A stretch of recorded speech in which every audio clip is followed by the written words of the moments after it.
রাত পেরোলেই মাঠে গড়াবে ফ্রাঞ্চাইজি ক্রিকেটের অন্যতম আসর বিপিএল, যেখানে চিটাগাং কিংসের হয়ে মাঠে নামার কথা ছিল তারকা অলরাউন্ডার সাকিব আল হাসানের। তবে রাজনৈতিক পট পরিবর্তনের ফলে সেটা এখন অনিশ্চিত, যা বুঝতে পেরে নিজেকে বুড়োদর লিগে নাম লিখিয়েছেন সাকিব।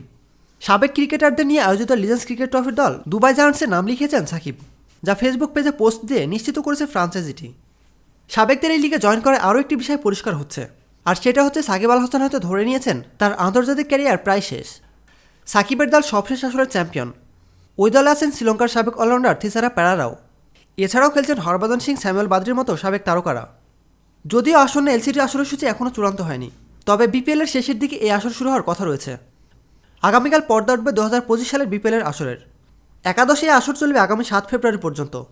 তবে আসরে সাকিবের খেলা নিয়ে অনিশ্চয়তা থাকলেও স্পষ্টভাবে কিছু জানেনি চট্টগ্রাম কিংস। প্রতিনিয়ত খেলাধুলার আপডেট জানতে খেলাযোগ টিভির সাথেই থাকুন। এতক্ষণ আমাদের সাথে থাকার জন্য আপনাকে জানাচ্ছি বিশেষ ধন্যবাদ।